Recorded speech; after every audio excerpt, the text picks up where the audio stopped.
Welcome back. We're continuing to look at parent functions and their transformations. So if I have a parent function p of x, my transformed function is going to be whatever that parent function is, multiplied by a constant a, with h subtracted from inside the function and k added to the outside of the function.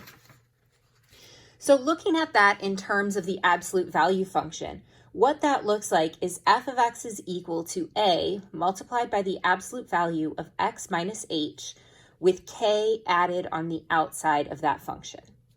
For a quadratic, it looks like a multiplied by the quantity x minus h squared plus k on the outside. And for a line, it looks like a multiplied by the quantity x minus h plus k on the outside.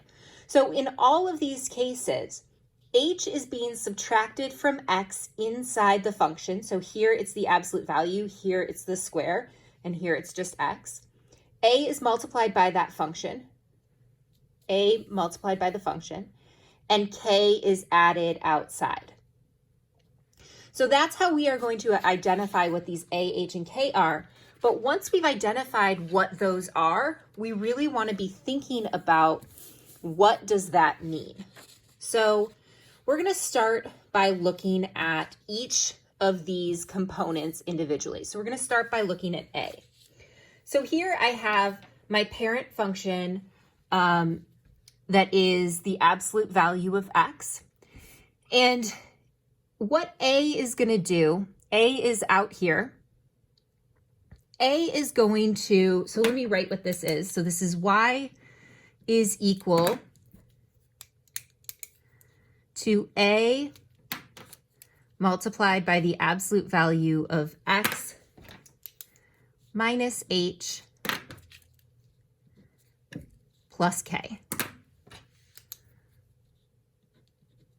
Okay, so what this a is going to do is if this a value is bigger than +1 or smaller than -1, so the absolute value of that. So if I've got let's say a is equal to 2, this is going to be a vertical stretch. So what that means is that my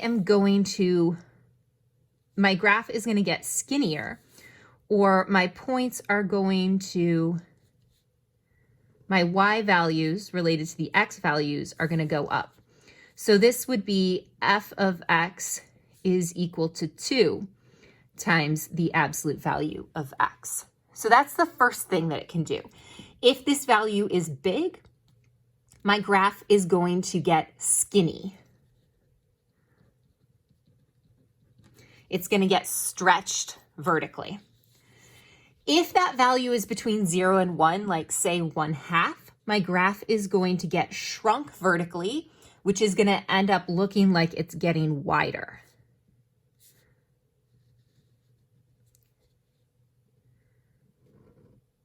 So this would be f of x is equal to 1/2 times the absolute value of x. So when I have a vertical shrink, my graph is essentially going to look wider.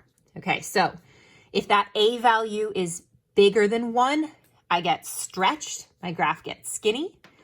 If that value is less than 1, it gets squashed vertically, so my graph looks wider.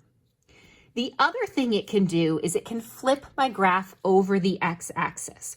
So if I have a negative, what that's going to do is it's going to take all of these values and just flip them over the x-axis. So now what I have here is f of x is equal to -1 times the absolute value of x. So there's 3 things that a can do.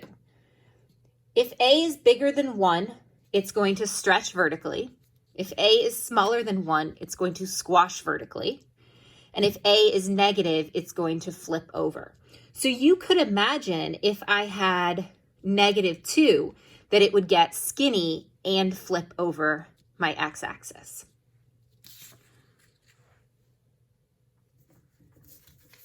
Moving on to h. H is going to be a horizontal shift. So you'll notice that h is inside my absolute value here, and there is a negative in front of it. So if I am looking at the absolute value of x minus 1, that is actually going to be a shift to the right. So what's going to end up happening is that I am going to just take these 3 points here and just move my graph to the right.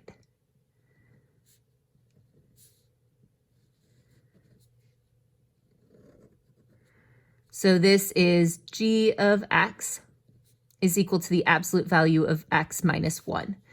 So x minus 1 shifted my graph to the right. So I took my graph, it stayed exactly as it had been, and it just slid over to the right. If I had a negative or a positive 1, or let's go with positive 3, that's going to, so g of x is equal to x plus 3. That's going to move it to the left 3. So 1, 2, 3. This point goes 1, 2, 3. And this point goes 1, 2, 3.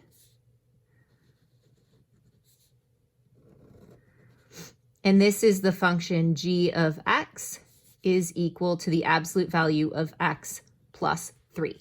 You'll notice that this was plus 3 and I moved it to the left 3, and this is x minus 1 and I moved it to the right 1. That is because we have x minus h. So h here is actually positive 1 and h here is negative 3. So we're moving on to our last piece, which is our vertical shift, k. So looking at our function, k is this value that's out here, and it's got a plus. So if I have y is equal to the absolute value of x minus 4, I'm just going to take my original parent function and shift it down 4. 1, 2, 3, 4. And I'm going to take this point, 1, 2, 3, 4. And I'm going to take this point, 1, 2, 3, 4. So my graph looks just like it had before, but this is going to be absolute value of x minus 4. We can start putting these together to understand our shifts a little bit differently. In the next video, I'm going to walk you through a process of how we are going to do that.